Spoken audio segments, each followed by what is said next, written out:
तिलक लगाना ऐसा कुछ नहीं है। ये जीवन ही योग है, ये जीवन ही योग है। और हमें क्या करना है? Only you have to concentrate. पति और पत्नी का संबंध कैसा होना चाहिए, भाई भाई के प्रति कर्तव्य कितना होना चाहिए, एक पुत्र का पिता के प्रति कर्तव्य कितना होना चाहिए। आजकल के जो जेनजी जो वर्ल्ड है इसके अंदर ये एथिज्म का बहुत ज़्यादा कंसेप्ट चल गया है कि लोग एथिस्ट बहुत ज़्यादा हो। एथिस्ट इन द सेंस कि वो किसी पर ब्रह्म, किसी ईश्वर भगवान में विश्वास रखते ही नहीं है। The difference between spirituality and religion, ये difference between cat and dog.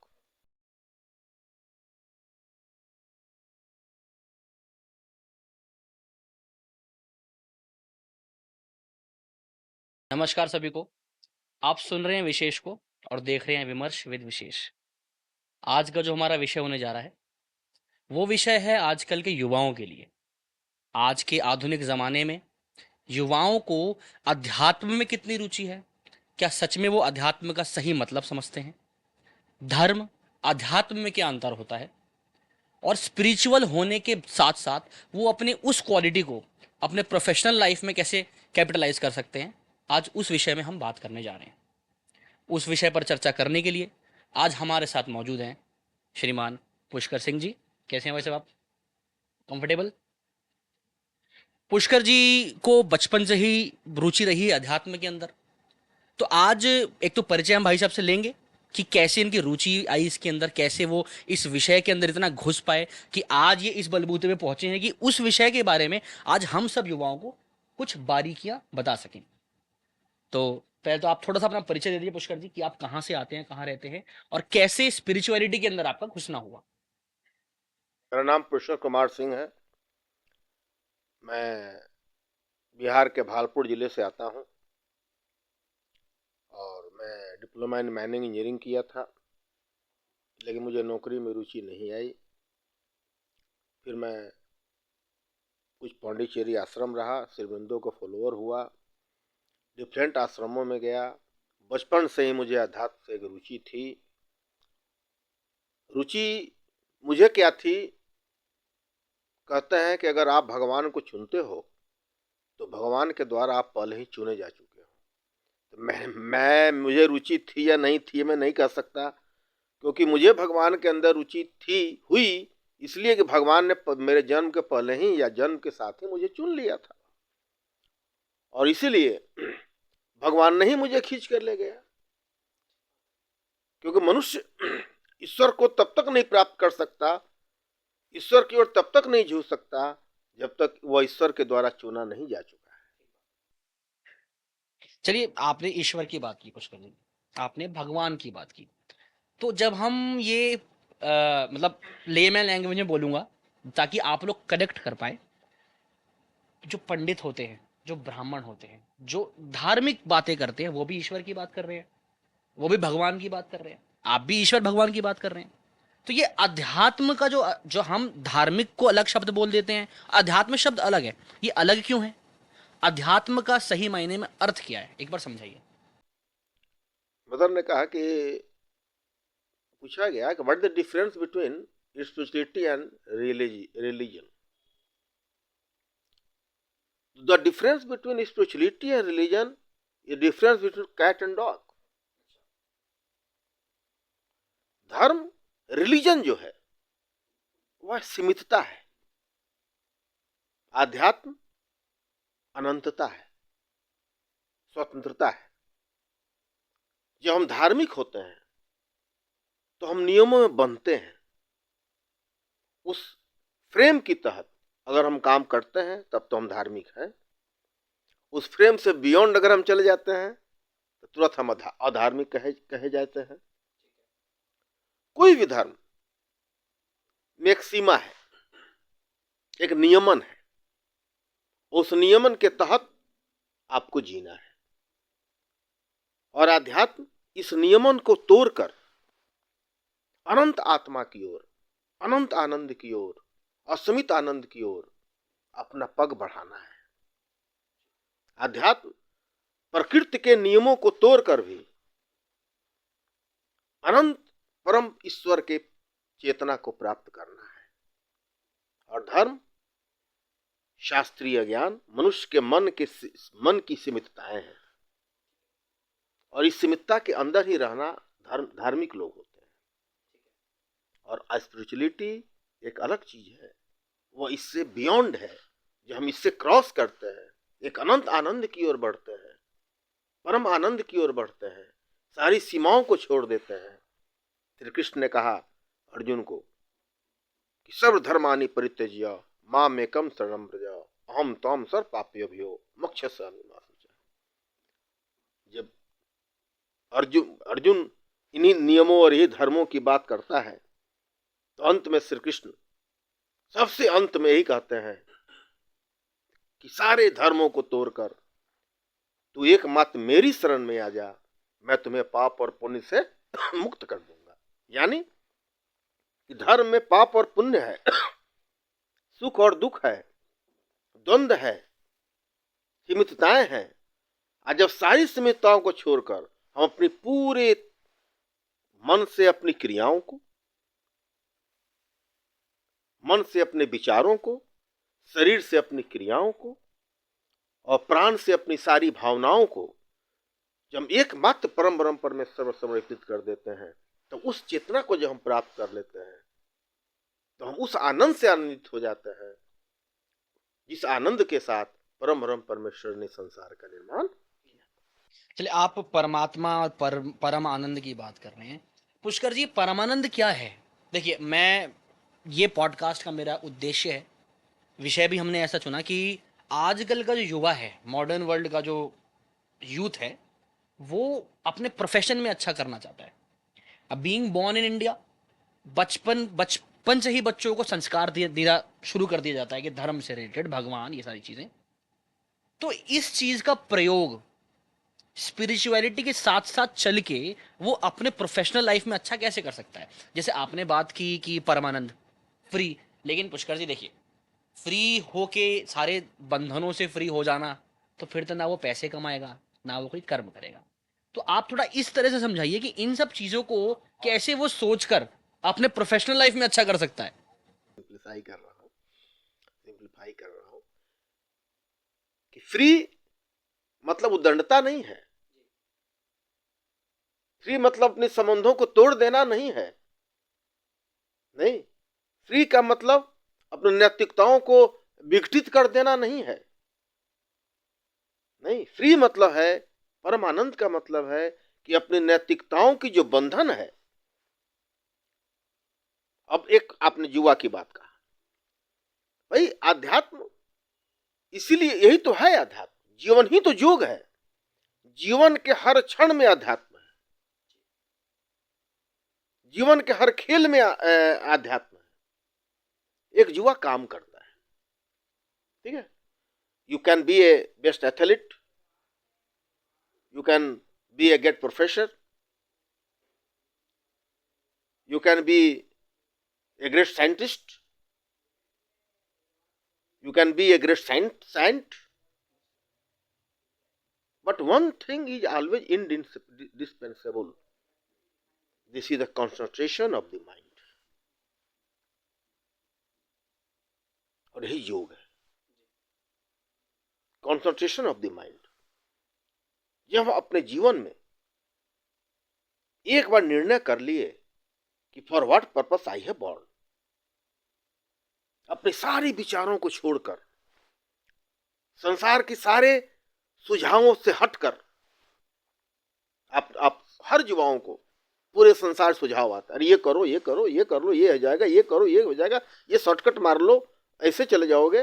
No, अगर एक व्यक्ति अपने सारे विचारों से मुक्त होकर और एक बार अपने अंदर झांक कर देखे कि ऐसा कौन सा गुण है जिस गुण को परम ब्रह्म परमेश्वर ने मेरे जीवन के लिए, मेरे विकास के लिए दिया है, और सबसे उत्तम से उत्तम वो कौन सा काम है जो मैं सबसे परफेक्ट तरीके से कर सकता हूं, सबसे पूर्ण तरीके से कर सकता हूं, जिससे मेरी आत्मा खुश होगा, मैं भी प्रसन्नता के साथ उसे करूंगा, मुझे किसी का दबाव नहीं होगा। नहीं, जब उस स्थिति में मनुष्य युवा पहुंचता है, कॉन्सेंट्रेट हो जाता है, तब जब वो कर्म करता है, तो उसके काम में इतनी परफेक्शन होती है, वो इतना परफेक्ट होगा, है ना, वो एकदम परम आनंद में रहेगा, वो ईश्वर के करीब हो जाएगा, क्योंकि उसके अंदर कोई द्वंद्व नहीं होगा, उसके डिसीजन में कोई द्वंद्व नहीं है, उसके डिसीजन में कोई दूसरों का विचार प्रत्यारोपित नहीं है, और दूसरों से इन्फ्लुएंस नहीं है। श्रीविंद एक बार बोले हैं कि कभी भी सफल व्यक्तियों को छत्ता के तले मत चलना, वो तुम्हें गड्ढा के अलावा कहीं नहीं ले जाएगा। उससे सफलता प्राप्त की, लेकिन वह रास्ता मेरा नहीं हो सकता, क्योंकि हर एक व्यक्ति की, हर एक नौजवान की, हर एक इंसान की, हर एक मनुष्य की जीवन जीने का, जन्म लेने का अपना एक उद्देश्य है। वह उद्देश्य दूसरे का नहीं हो सकता। हम दूसरे का नकल करके सफलता प्राप्त नहीं कर सकते। उसके अंदर हमको अपने अंदर झांकना होगा। जब अपने अंदर हृदय की गहराई में हम जाएंगे और देखेंगे कि ओहो हाँ, ये भी मैं कर सकता हूं, मैं ये भी कर सकता हूं, मैं ये भी कर सकता हूं, लेकिन नहीं नहीं नहीं, सबसे अच्छा मैं ये कर सकता हूं, इससे अच्छा तो मैं कुछ कर ही नहीं सकता हूं। अगर ये करूंगा तो परम आनंद मुझे आएगा, मैं पूर्ण परफेक्शन के साथ ये काम कर सकता हूं। ये तो योग है, ये तो अध्यात्म है, नहीं? यही तो ईश्वर चाहते हैं कि हर मनुष्य अपनी आत्मा से काम करे। पुष्कर जी, आपने ईश्वर की बात की, परमात्मा की बात की। क्या ना आजकल के जो जेनजी जो वर्ल्ड है, इसके अंदर ये एथिज्म का बहुत ज़्यादा कंसेप्ट चल गया है कि लोग एथिस्ट बहुत ज़्यादा हो। एथिस्ट इन द सेंस कि वो किसी पर ब्रह्म, किसी ईश्वर भगवान में विश्वास रखते ही नहीं है। उनके लिए आपका क्या कहना, आप ये चीज उनको कैसे समझाएंगे? कोई जरूरत नहीं है समझाने की। जो ईश्वर को नहीं मानते, नहीं, वही सबसे ज्यादा ईश्वर को मानते हैं। क्यों? कि आपको किसी से दुष्टता है, किसी से झगड़ा है, सबसे बड़ा झगड़ा जिससे है वह कहीं ना कहीं आपका बहुत बड़ा मित्र रहा होगा। हाँ, मतलब यही है कि उससे हेट हमको इसीलिए हुआ क्योंकि इसलिए हमने हुआ, एक्सपेक्टेशन बहुत की उससे नहीं कभी। नहीं, नो एक्सेप्टेशन, उसकी बात नहीं है। आप जिसके बारे में बहुत कुछ जानते हो, उसी से आप प्रेम या नफरत कर सकते हो। जिससे आप जानते ही नहीं हो, जिससे आप कोई मुलाकात ही नहीं हुआ है, उसे आप प्रेम या नफरत कैसे कर सकते हो? नहीं, तो ईश्वर के प्रति नफरत करना, अब आप नफरत शब्द मैं प्रयोग नहीं कर सकता हूं, मानते नहीं, लेकिन नफरत भी नहीं करते। तो आपका कहने का भाव ये था कि वो मानते नहीं, प्रामाणिकता खोजते हैं। आजकल मैं देखता हूं बहुत सारे नौजवान हैं कि प्रमाण क्या है। मैं कहता हूं कि भाई परमाणु बम देखे हो गया, वीडियोस देखी है भाई साहब उन्होंने, अपने आप सामने प्रत्यक्ष रूप में तो किसी ने नहीं देखा। मानते हो कि परमाणु बम है? मानते हैं, जानते हैं। कैसे जानते हैं? इसका 3 सोर्स है मेरे पास। या तो वैज्ञानिकों ने जो बनाया है उसने किताब लिखा, उन्होंने कहा कि हाँ जी साहब मैंने परमाणु बम बनाया है और परमाणु बम नाम की चीज है, ठीक है, तो आप उसके बात को मानकर चलो कि परमाणु बम है। उससे भी ज्यादा आप प्रामाणिक लोग, तार्किक लोग हैं, तो नहीं नहीं नहीं, आपको लिखने से कैसे होगा, हमको बताओ। तो क्या कहेगा? कहेगा कि काम करो, मैं पता दे देता हूं, यहाँ परमाणु बम रखा हुआ है, नहीं, खुद चल कर जाओ और जाकर देख लो, बात खत्म हो गई। जस्ट वही बात हमारे भगवान के साथ, ईश्वर के साथ है, दूसरी कोई बात तो है नहीं। या तो ऋषि मुनियों ने जिन्होंने ईश्वर तत्व को पाया, ईश्वर की चेतना को पाया, ईश्वर की चेतना का सानिध्य किया, उन्होंने अपने अनुभव को पुस्तकाकार किया, ठीक है, जहां तक वो पाया वहां तक हम उनकी किताब से ज्ञान ले सकते हैं। उससे और आगे की जानकारी के लिए बढ़ना मेरा कर्तव्य है, वहां रुकना मेरा काम नहीं है, उससे और आगे बढ़ना ये अध्यात्म है, ठीक है। अगर उनकी बात भी हम नहीं मानते हैं तो उन्होंने रास्ता बताया, दोनों बात उन्होंने कहा, इस रास्ते से चलोगे तो वहां ईश्वर बैठे हुए हैं, वह सूर्यालोकित प्रकाश है, तुम उस चेतना को प्राप्त कर लोगे। ये तुम दोनों करोगे नहीं, नहीं, और बैठे बैठे कहोगे कि हम प्रामाणिकता चाहिए, ये प्रामाणिकता कौन देगा? एटम बम आपने देखने वैज्ञानिक बोलेगा जाओगे नहीं, उनका पढ़ी हुई लिखी हुई किताब को मानोगे नहीं, है? तो ये तो बड़ा विडम्बना है। पुष्कर जी, आपने ऐसे बीच में कहा था कि धर्म जो है, धार्मिक होना आपको बांधता है, और आध्यात्मिक होना मतलब फ्री करना, उससे ऊपर उठना। तो आप खुलेआम क्या ये कहना चाह रहे हैं कि जो धार्मिक हैं उसको ईश्वर तत्व नहीं मिल सकता? जिस ईश्वर तत्व की आप बात कर रहे हैं, जो 24 घंटा पूजा पाठ भगवान में आस्था रख रहा है, उसकी बात मैं कर रहा हूं। धर्म में, हर धर्म में कहीं न कहीं कुछ सत्य है, लेकिन परम सत्य नहीं है। परम सत्य एक सबसे ऊंची चीज है, सत्य सब में है। अब ये मनुष्य पर निर्भर करता है, जो मनुष्य उस सीमा रेखा को पार करना चाहे, बना हुआ नहीं रहना। हालांकि बहुत मनुष्य हैं जिसकी चेतना अभी बहुत ऊंचा नहीं उठी, और सारे मनुष्य तो एक ही भगवान को नहीं पा सकते। जरा बतलाओ, हम बंदर से मनुष्य बने तो सारे बंदर मनुष्य तो नहीं हो गए। बीच में बनमानुक है, सारे बनमानुक तो बंदर नहीं बन गए। तो ये संसार है क्या? ये संसार है डेवलपमेंट ऑफ द कॉन्शियसनेस। तो डेवलपमेंट ऑफ द कॉन्शियसनेस, सब चीज अपने जगह पर सही है, अपने अनुसार सही है। मैं किसी का विरोध नहीं कर सकता, कोई चीज गलत नहीं हो सकता। बंदर भी है, वो वाइटल पावर का सबसे पराकाष्ठा पर है, तब मन का विकास हुआ है, तब बनमानुक आया, अब बनमानुक से फिर मन का और विकास हुआ, तो उसका वाइटल पावर समाप्त हो गया नहीं, और पहला मनुष्य खड़ा हुआ। यह अध्यात्म मेरा कहता है नहीं कि this is the development of the consciousness. तो रामावतार के समय के लोग भी अभी हैं जो अभी राम के आदर्श को भी नहीं प्राप्त कर चुके हैं, नहीं किए हैं। नहीं, अब उन्हें मैं कहूंगा नहीं तुम कृष्णा अवतार को प्राप्त कर, कृष्णा अवतार की कॉन्शियसनेस को प्राप्त कर लो, ये संभव है क्या? तो उनके लिए तो रामावतार को ही प्राप्त करना बहुत बड़ी बात है। ठीक है, वो भी बढ़ रहा है, उनका भी अस्तित्व है नहीं, लेकिन जो व्यक्ति रामा कॉन्शियसनेस को प्राप्त कर लिया, उसे तो चाहिए कि आप कृष्णा कॉन्शियसनेस में जाए नहीं। है रामा कॉन्शियसनेस, कृष्णा कॉन्शियसनेस, चेतना का विकास है ये। दोनों में एक बार डिफर करके बताइए कैसे। जिस रामचंद्र जी रामा कॉन्शियसनेस है, भगवान बुद्ध हैं,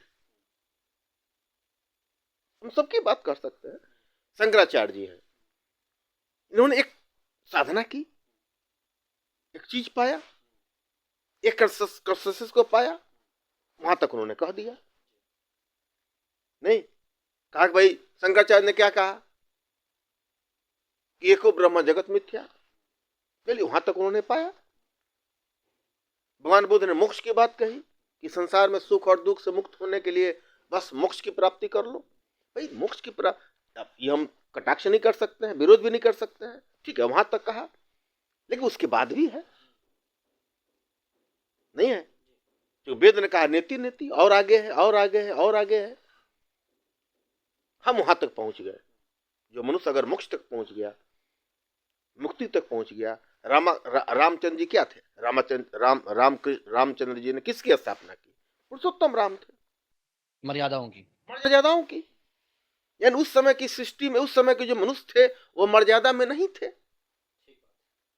नहीं, उसके लिए वो अवतार थे नहीं थे। तो उन्होंने एक स्थापना की कि भाई पति और पत्नी का संबंध कैसा होना चाहिए, भाई भाई के प्रति कर्तव्य कितना होना चाहिए, एक पुत्र का पिता के प्रति कर्तव्य कितना हो चाहिए नहीं, ये सारी चीजों का स्थापना उन्होंने की, कुल की बात नहीं। रघुकुल रीत सदा चली आई, प्राण जाए पर बचन न जाई, मतलब कुल बहुत बड़ा चीज था वो, उस समय के लिए वही बहुत बड़ी चीज थी। वही परम परम परमेश्वर, वही विष्णु अवतार राम के रूप में आते हैं, वही विष्णु जी फिर कृष्ण के रूप में आते हैं, लेकिन अंतर कितना है। उन्होंने कुल की बात कही, ये बहुत बड़ी बात थी उस समय के लिए। ये कुल की मर्यादा, कुल की प्रतिष्ठा उन्होंने बरकरार रखा। और जब राम जी के बाद फिर कालांतर में युग परिवर्तन होता है, समाज बदलता है, समाज बढ़ता है, कॉन्शसनेस चेंज होता है, तो श्री कृष्ण आते हैं। श्री कृष्ण क्या कहते हैं, फिर वही बात जो मैंने अभी आपको दोहराया था, वही अर्जुन तो है जो राम कॉन्शसनेस की बात तो कर रहे हैं कि कुल का क्या होगा। हम युद्ध लड़ेंगे तो कुल का क्या होगा, मेरे कुल की, मेरा पूरी धर्म तो खत्म हो जाएगी। वही धर्म तो है जो रामचंद्र जी ने स्थापना किया था कि सारे कुल को मार कर हम राज सिंहासन लेकर मैं क्या करूंगा। कृष्ण हमसे नहीं होगा, मेरा हाथ कांप रहा है। नहीं, और अर्जुन पर किए गए पूरे अत्याचार को भी वो भूल गया उस समय। नहीं कि नहीं, मेरा पुत्र धर्म, मेरा भाई धर्म क्या कहता है, जो राम ने कही थी उसी को फॉलो करे। ठीक बात है, मैं आप कनेक्ट कर पा रहा हूँ बातों को। वही बात है नहीं कि कुल का नाश करके हम कैसे इस सिंहासन, भले जो मेरे साथ इन्होंने बदमाशी किया, अन्याय किया, हम सब बर्दाश्त कर लेंगे, लेकिन हम इन लोगों को मार करके युद्ध हम सिंहासन नहीं लेंगे। लेकिन कृष्णा कॉन्शसनेस क्या कहता है, गीता क्या कहती है, गीता समझाती है नहीं, ये छात्र तेज का तुम्हारा छात्र धर्म की तौहीन होगी, पहले धीरे धीरे समझाते हैं, फिर विराट रूप दिखाते हैं। अब क्योंकि लंबा हो जाएगा गीता पर बोलना, गीता बोलने में 3 घंटा, क्योंकि एक एक श्लोक और 18 अध्याय में 3 बार में बांटना होगा। कहीं वही गीता में वेद का शंका किया जाता है, और फिर उसी वेद फिर अगले अध्याय में श्री कृष्ण कहते हैं कि मैं वेद हूं। तो ये बड़ा, अब बहुत लोगों को बड़ा लगता है, कॉन्ट्रडिक्टरी लगता है, लेकिन ऐसा है नहीं। अगर तीनों को जोड़कर देखा जाए तो ये अर्जुन को क्रमशः समझाने की विधि थी। और जब बृहद रूप दिखाते हैं कृष्ण तो कांपने लगते हैं अर्जुन, कहते हैं ना हमको उसी रूप में, पहले रूप में आ जाइए। और फिर कहते हैं तब बताइए कि हम क्या करें, धर्म हम हमारा क्या कर्तव्य है। तो क्या कहते हैं, वही फिर मैंने आपको कहा कि सर्व धर्मानी परित्यज्य मामेकं शरणं व्रज। अब उसी धर्म को तोड़ने की बात कर रहे हैं, उसी राम के द्वारा स्थापित उसी धर्म को तोड़ने की बात कर रहे हैं जिसकी स्थापना राम ने पहले किया था। जैसे मान लीजिए आपका घर खपड़े का है, नहीं, अब वहां बनाना है बिल्डिंग, तो आपको घर तोड़ना होगा, हटाना होगा, नहीं, और आप उसी मकान से चिपके रहिए, ना ना ना खपड़ा हो तो मेरा पूर्वजों का है, धरोहर है, नहीं तोड़ सकते हैं हम, तो फिर तो नई बिल्डिंग नहीं बनेगी। धर्म चिपकना है, नहीं, चिपकना है धर्म। और आध्यात्म क्या है, उस खपड़े वाले मकान को हटाकर नहीं एक नई बिल्डिंग की रचना है।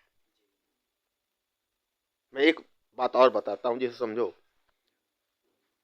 अब कोई बच्चा है जो 10वीं क्लास तक पढ़ा है, 10वीं में पढ़ रहा है, 4थी में पढ़ रहा है, 5वीं में पढ़ रहा है, वो हम लोग क्या सिखाते हैं कि 2 और 2 इज 4 या कटु सत्य है। इसके लिए 10वीं क्लास के बच्चों के लिए।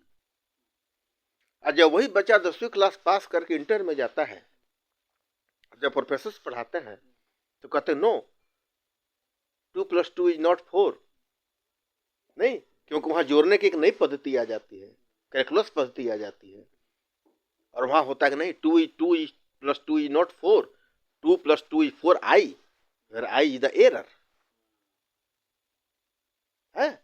अब 10वीं क्लास का जो लड़का है उसको पढ़ाने लगे इंटर का मास्टर 4i, तो झगड़ा कर देगा नहीं कर देगा, कहेगा ये मास्टर तो वो बेवकूफ है, हमारे गुरुजी तो 2 4 पढ़ाते थे, 4i बताने लगा हमको है। तो उसको इंटर में जाना होगा, और एक्यूरेसी और development, this the consciousness of development of the consciousness, हम 4 I जानने लगे।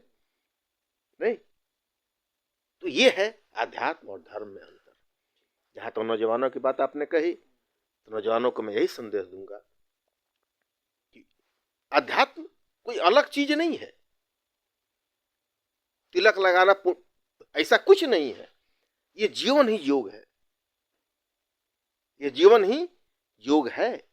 और हमें क्या करना है? Only you have to concentrate, अपने विचारों से मुक्त होना और अपने अंदर झांकना, अपने आप को पाना, अपने स्व को पाना कि मैं कौन हूं।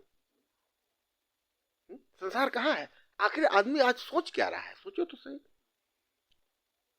आदमी दुखी है, इसलिए सुख की तलाश में है। जब से मानव सभ्यता आई है तब से, इसीलिए तो सारी धर्म और अध्यात्म जितनी चीजों की विकास देख रहे हो, क्या है? क्या मनुष्य चाह क्या रहा है? क्योंकि मनुष्य मरणशील है, इसलिए वो अमृत की तलाश में है। नहीं, क्योंकि मनुष्य दुखी है, नहीं, इसलिए सुख की तलाश में है।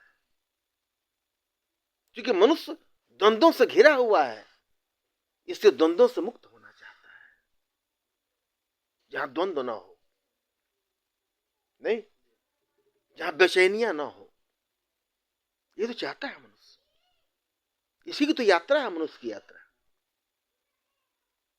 और यह हम धर्म से नहीं, आध्यात्म से ही पा सकते हैं, योग से ही पा सकते हैं। नहीं, योग क्या है?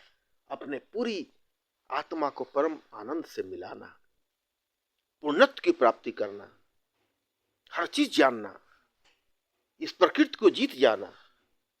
क्योंकि यह द्वंद्व है कहां? प्रकृति के अंतर्गत तो है। प्रकृति में ये सारी समस्याएं हैं। हम इससे मुक्त हो जाएंगे तो कहीं कोई द्वंद्व नहीं है, कहीं कोई सुख नहीं है, कहीं कोई दुख नहीं है। जब हम इससे मुक्त हो जाएंगे, ये बाहरी चीजें हैं जो मेरे ऊपर घुसती हैं, अब मेरे अंदर वो चीज है जो उसका प्रत्युत्तर देती है, ये तो दुख है। नहीं, जब अपने प्रत्युत्तर देने वाली चीजों को हम निकाल देंगे खोज खोज के, तो फिर कहां सुख कहां दुख? तो ये इमोशनलेस होना जैसा नहीं हो जाएगा? नहीं, emotionless, what is the meaning of emotion? Emotion है कहां? इस संसार में सारा इमोशन ईश्वर है। इमोशन क्या होता है? इमोशन ही तो कारण है। नहीं, फिर अच्छा बतलाओ इमोशन। आपके पास एक गाय है, मैं लंबा तो नहीं खींच रहा हूं? नहीं, बिल्कुल, हमें अच्छा लग रहा है। आपके पास एक गाय है, वो गाय को घाव हो गई, ठीक है? आप तो गाय को बहुत प्यार करते थे, इमोशनली प्यार करते हो, रोज खिलाते हो, रोज की सेवा करते हो, रोज नहलाते थे। अब घाव हो गया, ऑपरेशन करना है उसका, क्या करोगे? अब तो उसको चारों हाथ पैर बांधना होगी, और गाय को उठाकर क्या करना होगा? पटकना होगा, बांस लगाना होगा। नहीं, बांस ला के उसकी चीर फाड़ होगी। नहीं, अब चीर फाड़ जब होगी, अब अनकॉन्शियस की तो कोई दवा गाय के लिए आई नहीं है, तो चीर फाड़ तो होगी। और जब चीर फाड़ हो जाएगी, उस समय सोचो वो गाय क्या सोच रही होगी? ओह, मेरा मालिक कितना निर्मम है। इमोशनल की बात करता हूं, और हम इमोशनली क्या सोच रहे हैं? ओह, मेरी गाय को घाव है, चलो इसको थोड़ा दुखी होगा, लेकिन इसका ऑपरेशन कर देंगे तो ठीक हो जाएगी, है ना? अब दोनों के इमोशन में गड़बड़ है। वो तो गाय मेरे प्रति क्या सोच रही है? बुरा सोच रही है कि मालिक बड़ा बढ़िया थे, बड़ा दुष्ट हो गया, तुम्हारा जान मार दिया। नहीं, और जब वो गाय खड़ी होती है, फिर उस घाव जब ठीक होने लगता है, तो बाद में समझता है, हाँ नहीं, मेरे मालिक ने मुझे क्या कर लिया? बचा लिया, मेरे दुखों से मुझे बचा लिया। यही इमोशन। प्रेम, तो प्रेम तो हम करते हैं गाय से, कर रहे हैं कि नहीं कर रहे हैं? लेकिन वह प्रेम नहीं कि अब उस घाव को हम छोड़ दें। ये प्रेम है क्या? अगर छोड़ देते तो क्या होता? मर जाती। अगर हम वो प्रेम कैसे हम कर सकते हैं जिस प्रेम से उसकी हत्या हो जाए ना? ये चीज है। फिर इमोशंस का है, प्रेम एक दिव्य प्रेम है। भगवान अगर प्रेम नहीं करते तो एक मनुष्य के अस्तित्व नहीं होता। और मनुष्य समझता है कि भगवान नहीं, हम कर रहे हैं। अरे कोई किसी पर इमोशनली प्रेम नहीं कर सकता। ये सारे चीज एक प्रेम तो एक व्यापार है मनुष्यों का। अच्छा बतलाओ, एक उदाहरण और बताऊं, इमोशनली की बात करते हो। आप मुझसे प्रेम करते हो इमोशनली, मैं आपके दरवाजे पर रोज आऊं, रोज आपको 2-4 गाली दूं, 2-4 ढेला मारूं, क्या करोगे मेरे साथ? या तो माफ करूंगा या तो नफरत हो जाएगी। एक बार माफ करोगे, 2 बार माफ करोगे, और तीसरे बार या तो ढेला मारोगे, अगर कमजोर होगे तो चुप हो जाओगे, प्रेम खत्म हो जाएगी। नहीं? लेकिन बताओ, जब हम दिव्य प्रेम में चले जाते हैं, नहीं, ये प्रेम व्यापार है ना। तुम हमको प्रेम करते हो तो हम तुमको प्रेम करते, आप हमको प्रेम करना बंद कर दिए तो हम आपको प्रेम करना बंद कर दिए। ये तो व्यापार है। प्रेम ये नहीं है। प्रेम तो वो है कि हम प्रेम ही जानते हैं, प्रेम के अलावा कुछ जानते ही नहीं। मुझे तो प्रेम ही आता है, घृणा तो कोई शब्द ही नहीं है। कोई शब्द है क्या है दुनिया में? तो कोई शब्द ही नहीं है, क्योंकि ईश्वर के नजर में तो प्रेम ही है। ईश्वर सबको प्रेम ही तो करता है। वो अगर घृणा करने लगे तो मनुष्य का अस्तित्व बचेगा क्या? बचेगा क्या? नहीं बचेगा। तो ये तो मनुष्य की अहंकार है कि तुम प्रेम करते हो तो हम प्रेम करते, मैं तुम्हें कुछ देता हूं तुम कुछ मुझे देते हो। बिना दिए तो चलो। मेरे अंदर ये चेतना होनी चाहिए कि मैं केवल प्रेम ही कर सकता हूं, क्योंकि मुझे प्रेम ही तो आती है, घृणा तो आती ही नहीं। नहीं? अब देखो, लोग कहता है उदार, बहुत ये उदार है, बहुत दानी है। यार मैं खोजता हूं ऐसे लोगों को। मैं एक आश्रम बनाने के प्रयास कर रहा था, तो मैंने कहा कि मैं एक ऐसा आश्रम बनाऊं, माता जी तो बनाई थी, तो मैं छोटा सा हिंदू आश्रम। तो मैंने कहा कि भैया पैसा दो, नहीं, लेकिन किसी को मालूम नहीं होना चाहिए कि हमने पैसा दिया है। बहुत सारे हॉस्पिटल्स बन गए। नहीं, हॉस्पिटल बनाओ, मानव की सेवा करो, खूब अच्छी तरह से करो, खूब पैसा दो, लेकिन रात के अंधेरे में आना, पैसा देना, तुम्हारा नाम भी एक पत्थर पर लिख दिया जाएगा, लेकिन वो कहाँ रखा जाएगा? वह उस धर्मशाला के, उस आश्रम के, या उस हॉस्पिटल के तहखाने में गाड़ दे। 1 रुपया में देगा क्या कोई? क्यों? Oh, you want to be a great man among the man, तो भगवान से ऊंचे हो। नहीं, अपने अहंकार के लिए दान दे रहे हो। क्या मतलब है इसका? नहीं, आप मानवता की सेवा करने चले हो। क्यों भगवान तुमसे अधिक तुमसे कम जानते हैं कि किसकी सेवा कैसी होनी चाहिए? नहीं, अगर होनी चाहिए, करनी है, तो तखाना में दे दो। नहीं, उसके बड़े बड़े नाम चाहिए।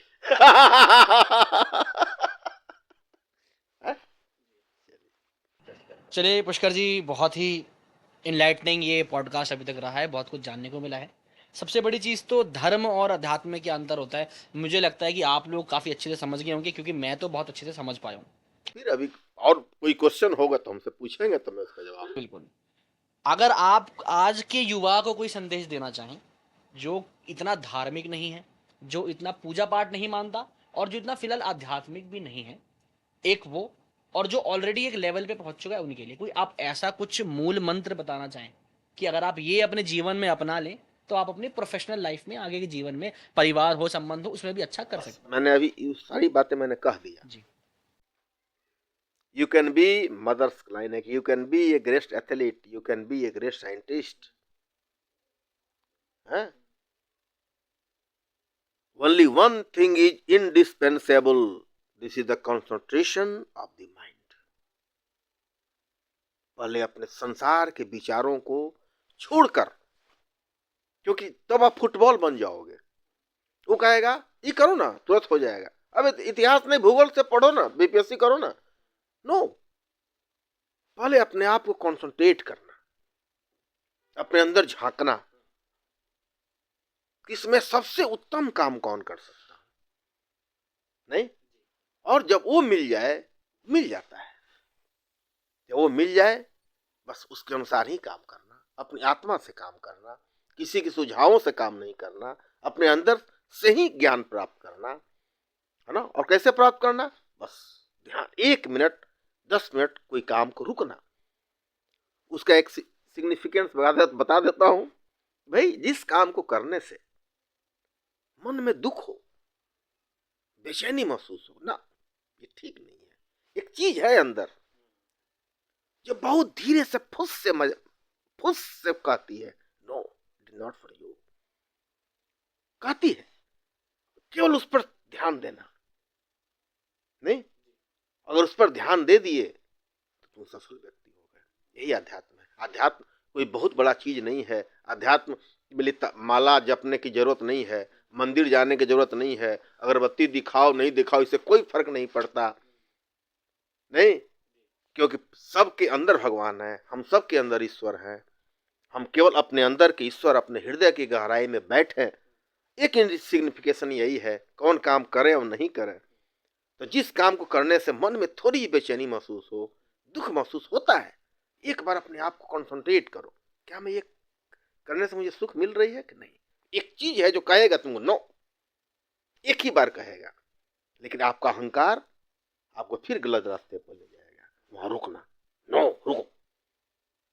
एक एक क्षण बोलने में, चलने में, देखने में, ताकने में, हर क्षण कंसंट्रेट रहना। हाँ? मैं क्यों ताका, मैं क्यों देखा, ये तो मेरे काम का चीज नहीं था, मैं क्यों देखा, नहीं।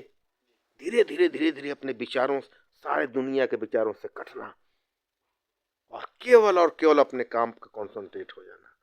तब जब मैनिफेस्टेशन आपका होगा, this will be the manifestation of your.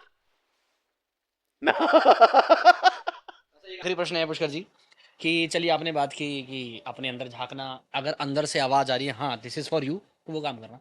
कई बार क्या है ना कि आजकल प्रेशर इतना हो गया है पुष्कर जी की, फैमिली प्रेशर है, पढ़ाई का प्रेशर है, तो आजकल का युवा जो है ना बहुत ज़्यादा फ्रस्ट्रेटेड रहता है। वो इसलिए है क्योंकि उसको कई काम मजबूरी में करने पड़ जाते हैं। फॉर एग्जाम्पल, जैसे कि मान लीजिए कम उम्र में किसी के पिताजी की मृत्यु हो गई, घर से एक सहारा चला गया, तो मजबूरी में उसको जॉब करनी पड़ रही है। उसकी इच्छा नहीं है करने की, पर क्योंकि ऐसी मजबूरी है तो करनी पड़ रही है। उसके लिए आप क्या सलाह देना चाहेंगे? मैं एक बात कहूंगा, ऐसा आप सोचते हो, ऐसा आपको दिखाई देता है इस बाहरी चक्षुओं से, ठीक है, लेकिन अगर ये बात है, हर मनुष्य का जन्म एक निश्चित नियत के लिए हुआ है, नहीं, और अगर वो आत्मा जन्म ली है उस इन्वायरमेंट में, उस सर्कमफ्रेंस में, तो अपने, अगर तुम वो मनुष्य अपने चारों तरफ झांके और अपने अंदर झांक कर देखे कि for what purpose I have born, मुझे सबसे अच्छा, वही सेम बात कि मुझे सबसे अच्छा कौन सा काम के लिए भगवान ने मुझे जन्म दिया है, मैं सबसे अच्छा कौन सा काम कर सकता हूँ। और जब आँख खोलेगा और अपने चारों तरफ देखेगा तो उसके चारों तरफ वो सारी इन्वायरमेंट क्रिएट की जा चुकी है जो उसके आत्मा के विकास के लिए उचित है, बशर्ते कि उसके देखने के लिए उसके पास एक आंतरिक चक्षु होनी चाहिए और उसके लिए कंसंट्रेट होना चाहिए।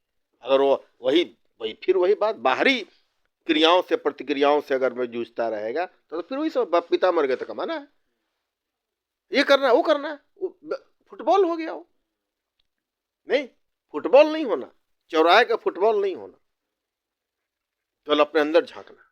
ओ, ऐसे मेरे पिताजी एक्सपायर किए, परिस्थिति ऐसी आई, अच्छा, ओ, जरूर इसमें कोई ना कोई भगवान ने कोई चीज उत्पन्न किया है, कोई उद्देश्य होगा, कोई उद्देश्य है इसके पीछे जो मेरे डेवलपमेंट के लिए, वो एनवायरनमेंट क्रिएट हुआ, कौन सा उद्देश्य है, वो कौन सा एनवायरनमेंट है, अगर हम पकड़ लेते हैं तो सफलता मेरे पास है, हम सफल व्यक्ति हो सकते हैं। और नहीं तो फिर वही बस वही घूमते रह जाएंगे, अपने उद्देश्य से च्युत हो जाएगा, अपने उद्देश्य से हम पीछे चले जाएंगे। नहीं, ये बहुत इंपॉर्टेंट बात है। Make sense. पुष्कर जी वैसे तो काफ़ी इस क्षेत्र में विद्वान हैं। एक लिमिटेड समय होता है पुष्कर जी, इसलिए ज़्यादा हम नहीं खींच पाए इस विषय को। लेकिन मैं चाहता हूँ कि आप ना, और हम, क्योंकि आपको इस हर क्षेत्र के बारे में ज्ञान है, अगर आप भगवत गीता पे बोलना शुरू करें तो मेरे ख्याल से लगता है कि वो भी 1 घंटे का अलग से पॉडकास्ट बन सकता है। तो हम प्रयास करेंगे कि पुष्कर जी दोबारा आ पाए हमारे पॉडकास्ट पर, अलग अलग विषयों को लेकर आ पाएँ और हम जैसे युवाओं को थोड़ा सा इनलाइटनिंग नॉलेज दे पाएँ, ताकि हम अपने अपने क्षेत्र में कुछ अच्छा कार्य कर पाएंगे। बहुत अच्छा लगा पुष्कर जी आपसे बात करके। हम चाहेंगे कि दोबारा आप आए यहाँ पे। बाकी आप हमसे जुड़े रहिए। आप पॉडकास्ट का माध्यम तो चलिए एक है, क्या है कि अपना एक इन्वायरमेंट होता है ना, जिसमें अपनी संगति में अगर ऐसे लोग हों तो अपना बहुत अच्छा विकास होता है, एक सकारात्मक सोच जीवन में बन जाती है।